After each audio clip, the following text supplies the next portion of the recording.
Boa tarde. Hoje a gente vai falar sobre doença do refluxo gastroesofágico, que é uma entidade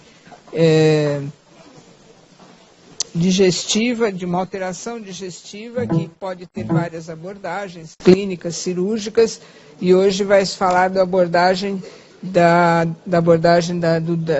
doença do refluxo gastroesofágico do ponto de vista endoscópico. Quem vai fazer a apresentação é o grupo da endoscopia. Essa aula vai ser gravada.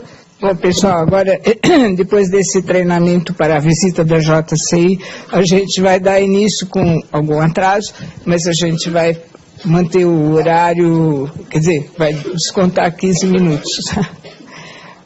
Você quer fazer a apresentação?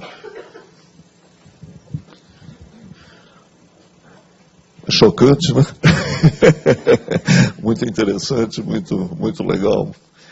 É uma forma divertida de lembrar a gente das importâncias das metas, da identificação e etc.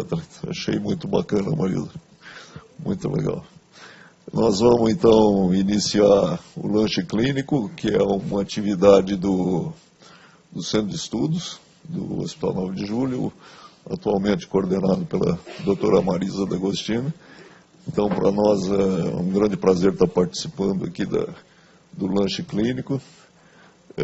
A gente desenvolveu um site, né, que se chama DAD, que é onde algumas das atividades que a gente realiza aqui no 9 de julho, a gente filma e deixa disponível no site. Então, o pessoal que não teve oportunidade de assistir, ou quem queira assistir de novo, pode acessar o site. É fácil, se faz um cadastro rápido, o acesso é gratuito, tem uma série de aulas disponíveis, de cursos que nós já fizemos lá. Hoje nós vamos tratar aqui de uma doença que se chama doença do refluxo gastroesofágico, que é uma doença com a qual a gente que faz endoscopia lida muito, né? É uma doença muito prevalente, né? A gente tem cerca de 10 a 15% das pessoas apresentam doença do refluxo gastroesofágico. É uma doença crônica, é uma doença que melhora e que piora, que melhora e que piora, inclusive pode ser totalmente assintomática, o paciente não sabe que tem doença do refluxo. Existem algumas situações em que o paciente tem um refluxo importante, tem uma queimação, tem uma pirose importante, e de repente ele melhora e acha, e todo mundo vai pensar, evidentemente, que melhorou, mas na verdade isso pode ser uma piora, não é? Uma piora é porque houve uma cicatrização e pode estar escondendo alguma patologia associada.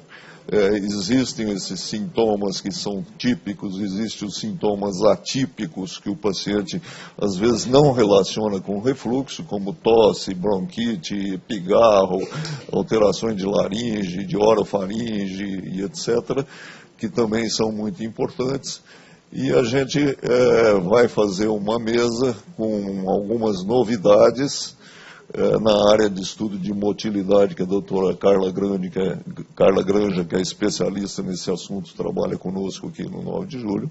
O doutor Jimmy Scarparo também faz a endoscopia e vai apresentar uma nova perspectiva no tratamento endoscópico da doença do refluxo gastroesofágico. Nós vamos ter o prazer de ouvir as palestras deles. Eu gostaria, antes de iniciar as palestras, de convidar o Dr. Capalbo, aqui, cirurgião, diretor do Hospital 9 de Julho, para fazer algumas considerações também. Por favor, Capalbo. Bom dia. Inicialmente, cumprimentar o aniversário do Dr. Arthur Parada, que foi ontem, então, parabéns, felicidade, almoço em homenagem a ele. Acho que vamos fazer o seguinte, Arthur, se você permitir, vamos ouvir a Carla, vamos ouvir o Jimmy, e a gente pode depois, em cima do que eles apresentarem, tentar agregar alguma informação do nosso dia a dia, na abordagem dos pacientes com doença do refluxo, né? O Jimmy vai ter coisas interessantes para nos mostrar, assim como a Carla, né? E a grande situação que pelo menos eu como cirurgião me deparo no dia a dia é quem deve ser submetido a procedimento invasivo versus quem não deve ser submetido a procedimento, quem deve ser medicado. Como o Arthur falou, o medicamento tem um risco de mascarar outros quadros, né? Existem outras vertentes hoje que se diz a respeito das drogas mais comumente usadas para o tratamento do refluxo, que são os inibidores de bomba de prótons. Será que ela aumenta o risco de câncer? Isso é uma coisa que, segundo a comunidade científica, já está relativamente bem definido. Será que aumenta o risco de demência senil? Será que tem outros efeitos? Então, todas essas vertentes que a gente depara no dia a dia, né, leva o médico a ter que fazer a decisão, não sei se é a mais sábia ou se é a melhor decisão. E às vezes a melhor decisão em relação ao refluxo não é você coibir sintomas, né? A gente trabalha muito com duas situações. O que é gestão de risco versus o que é gestão do incômodo. A abordagem de gestão de risco pelo médico, pelo cirurgião, é uma abordagem mais incisiva, mais direta, mais clara e mais fácil de você fazer. Agora, abordar o incômodo, eu tenho refluxo. Tá bom, vou encher esse cara de remédio, ou vou ensinar ele a comer direito, ou vou pedir para ele emagrecer, enfim. Ou vou usar algum método que que está evoluindo nesse momento, menos invasivo, para não se chegar num procedimento cirúrgico. Enfim, vamos ouvir, eu proponho a gente ouvir o Jimmy, ouvir a Carla, ouvir todos, e depois a gente faz aí, dentro do que eles apresentaram, algum comentário, né, disso daí. Vou passar então, posso passar direto para a Carla, né, Marisa? Então, Carla, por favor.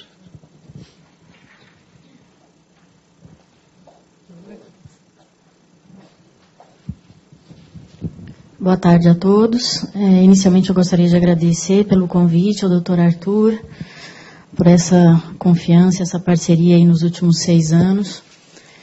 E é um prazer estar aqui falando para os no serviço em que a gente trabalha, né? Bom, eu vou tentar falar um pouco sobre esses novos procedimentos. Eles são um pouco complexos, mas a gente tem que tentar, exatamente esse é o nosso papel, traduzir e trazer eles para o nosso dia a dia. Eu saliento que todos esses procedimentos que nós vamos mostrar aqui são procedimentos que nós já realizamos no nosso serviço aqui e todas as imagens que os senhores vão ver são imagens que foram produzidas por exames que nós realizamos aqui também. É exatamente isso. Esses novos procedimentos em motilidade digestiva, eles querem trazer uma luz melhor do que tem trazido nos últimos anos com relação à decisão com esse paciente. Se esse paciente deve ser operado ou se esse paciente não deve ser operado. E mais, se esse paciente efetivamente tem doença do refluxo ou não tem doença do refluxo. A prevalência da doença do refluxo, ela gira em torno de 8% a 33%, a prevalência mundial, sendo que a prevalência de pirose é de 87% nos pacientes com índice de massa corpórea acima de 35%. Então, é uma doença bem prevalente. E ela movimenta, uma publicação recente, agora de 2017, movimenta em torno de 10 bilhões de dólares por ano nos Estados Unidos. Basicamente com terapia medicamentosa e testes diagnósticos. Então, trata-se de uma doença muito importante e talvez uma das doenças mais prevalentes do aparelho digestivo. É a doença mais comum do trato gastrointestinal, orgânica mais comum do trato gastrointestinal. E, fundamentalmente, nós tentamos fazer uma correlação de sintomas e a presença da lesão da mucosa esofágica decorrente do refluxo gastroesofágico. Mas isso abre uma gama de sintomas que o paciente pode se apresentar nos nossos consultórios. Então, desde sintomas típicos de pirose e regurgitação, até os chamados sintomas atípicos, inclusive com sintomas extraesofágicos de laringite, faringite, pigarro, tosse, asma, fibrose, distúrbios do sono e até mesmo erosão dental. Então, isso nos coloca muitas vezes em xeque com outras especialidades, como a otorrinolaringologia, a cardiologia, enfim, para que nós possamos realmente definir se os sintomas daquele paciente têm relação com a doença do refluxo. No entanto, esse trabalho recente mostra que os sintomas da doença do refluxo têm uma sensibilidade diagnóstica girando entre 30% e 76%, de uma revisão ampliada. Mas que quando um paciente tem uma queixa de pirose, 57% deles 54%, tem doença do refluxo comprovada. E esse é o sintoma que tem essa melhor correlação. O paciente tem o sintoma e você faz os testes diagnósticos e comprova que ele efetivamente tem a doença do refluxo.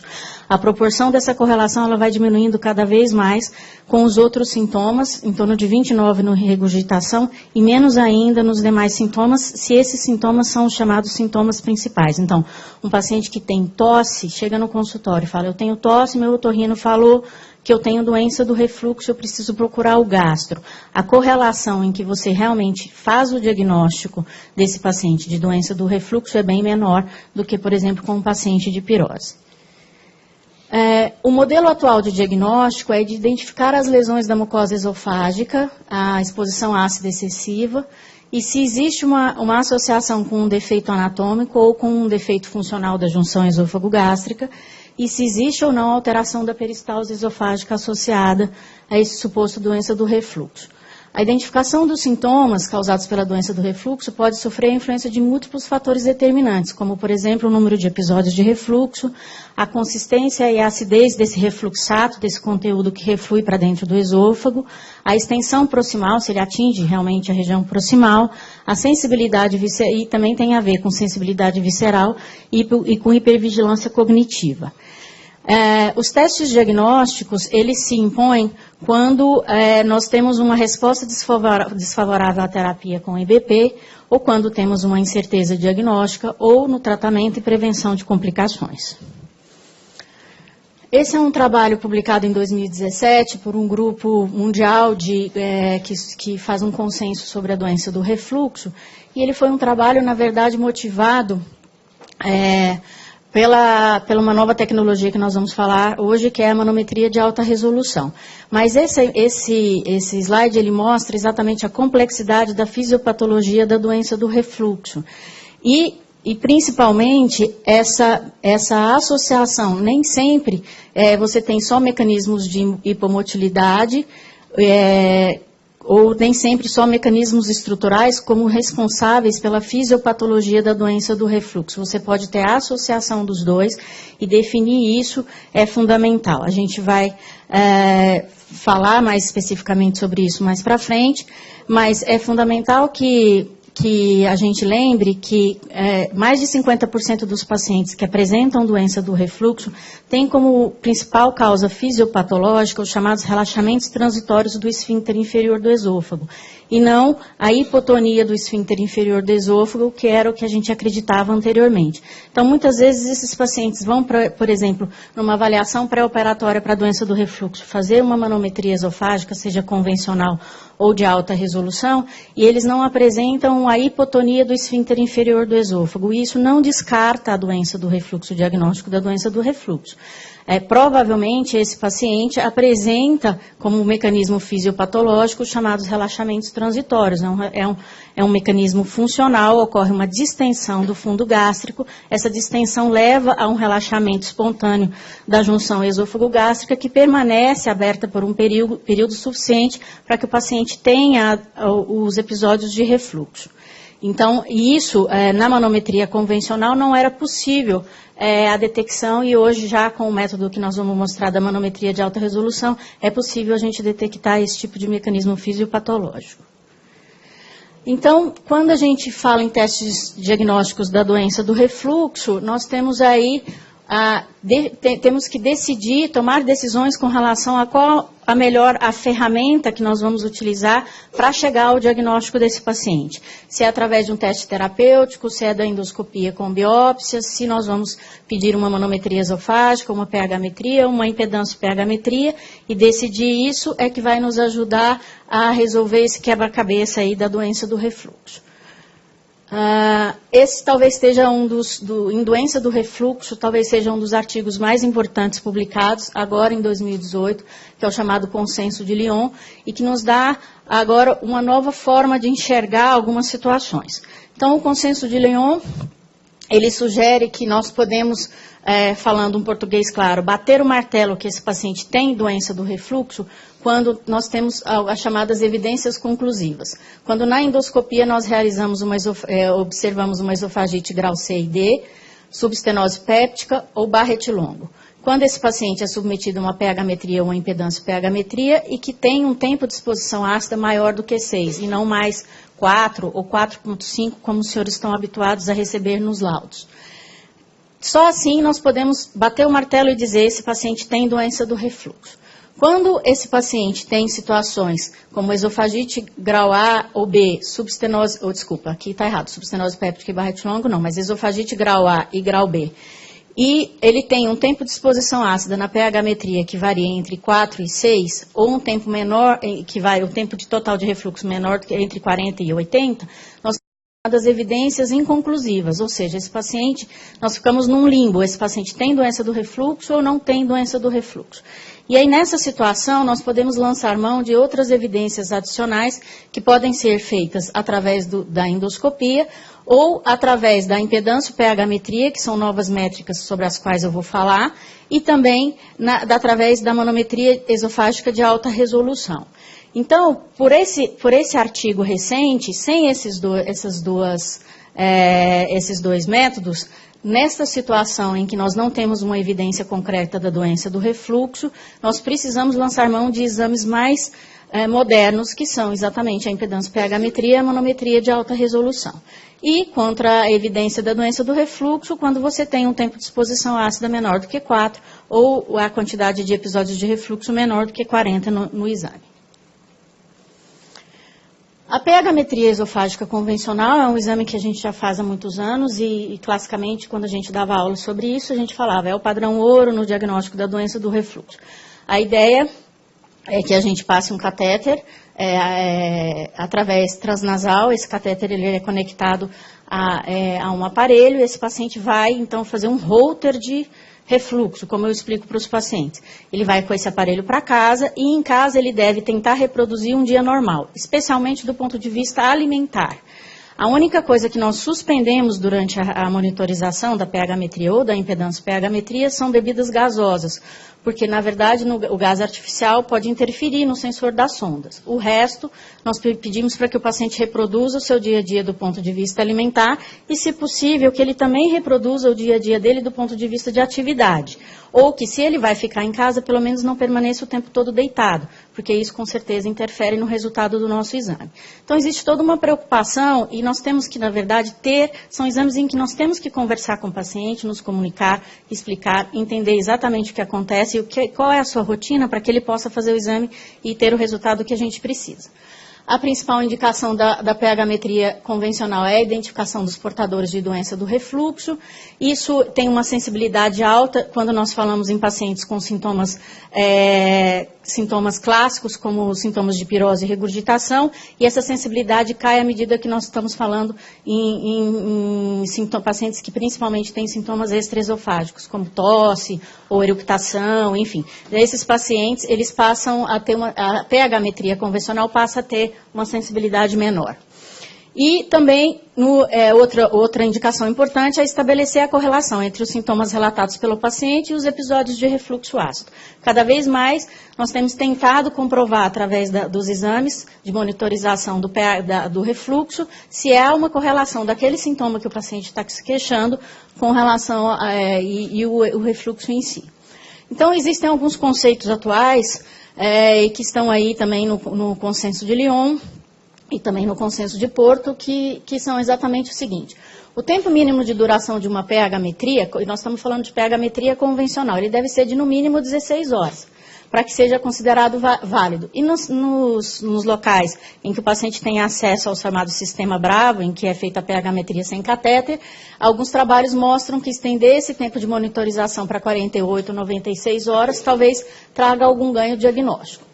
O tempo total de exposição ácida é o parâmetro mais importante. Então, e ele é, hoje em dia, considerado diagnóstico, como a gente tinha falado anteriormente, maior do que 6. A definição de um sintoma principal e de, no máximo, 2 secundários é importante. Então, quando o paciente vem fazer uma monitorização de refluxo, nós enfatizamos de que qual é o principal sintoma, qual é o sintoma que mais incomoda o senhor? Ah, pirose. Tem algum outro sintoma que incomoda o senhor também? Tem. Ah, mais uma coisa, o que é queimação, o que é azia? Se os senhores tiverem a curiosidade de perguntar para os pacientes o que é azia, vocês vão ter muita surpresa, porque nem entre os médicos existe um consenso do que realmente é azia. Então é importante que a gente fale a mesma língua. O que é azia para o senhor? Ah, é uma queimação que sobe. Então tá bom, para mim também é uma queimação que sobe. Então o senhor vai anotar. Para mim, todas as vezes em que o senhor tiver isso, o senhor vai anotar a hora em que isso acontece e anotar qual é o sintoma que o senhor teve.